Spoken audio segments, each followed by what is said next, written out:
Tervist, head sõbrad! Kui ma olin koolipoiss, siis ma pidasin ennast patrioodiks.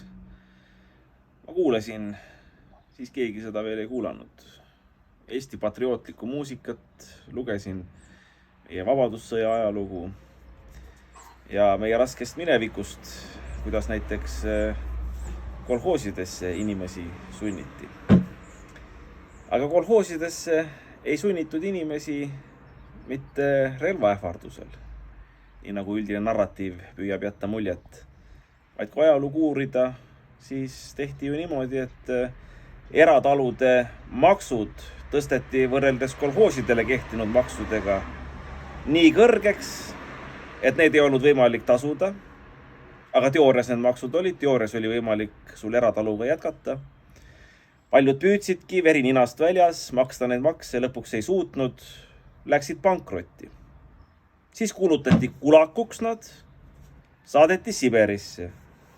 Nende talu taga liidendati kolhoosidega. Ja minister sai öelda, et kolhoosimajandus on õige ja hea, nagu kultusfilmis Valguskoordis. Oi juht, oi Lenin, viljad on vägevad, õnn tuli meie õuele, au kolhoosi korrale. Ja täpselt sama tehakse täna hoiulaenuühistutega. See on juba ära tehtud tegelikult. 1. märtsil 2026 hakkas kehtima seadus hoiulaenuühistute sundlikvideerimise või sundpankrotistamise seadus. Sellele me võitlesime 2022. aasta detsembris tugevalt vastu minu juhtimisel. Tugevalt. Me seljatasime 3 rahandusministrit. Olgugi, et Reformierakond oli masendavalt võimul ja on siiamaani. Ja Reformierakonna, Eesti 200 ja sulgudes sotside masendava ülekaaluga. See seadus vastu võeti, uus kolhoosikord kehtestati. Ja loomulikult kulakuks tahetakse kuulutada need, kes hoiulaenuühistu asja on ajanud.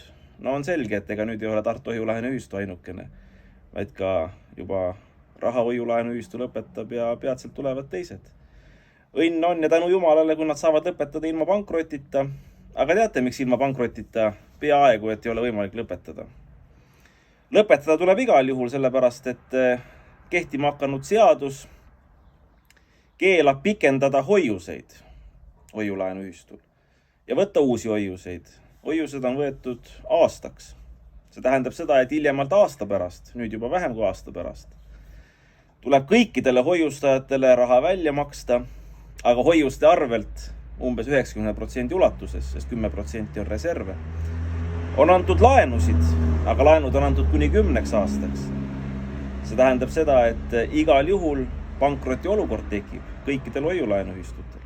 Ja nüüd küsimus on lihtsalt selles, kas liikmed on mõistlikud, tahavad kuulata neid selgitusi, et laenud lõpevad 10 aasta pärast või 10 aasta jooksul, et äkki olete rahul 10 aasta jooksul oma hoiuste välja maksmisega. Aga kui on 1000 liikmeid, siis piisab ainult ühest, kes ei ole, läheb paneb pankroti avalduse ja ongi pankrot. Uued kulakud, no ma saan aru, et see puudutab umbes 10 000 Eesti inimest ja nende perekondasid, võib-olla käputäis, ütlete. Aga sarnane kulakuks kuulutamine tuleb teistes valdkondades ja on juba ka olnud. Sigade revolutsioon, lindude hävitamine, uus talude hävitamine, väikeettevõtluse hävitamine, digiraha.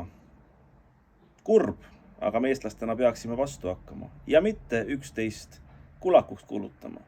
Mitte olema nagu koerad, kes on vihane kepi peale, mis teda sosib, vaid peaksime inimestena aru saama, kes seda keppi liigutab ja selle kepi liigutaja maha võtma. Aitäh teile!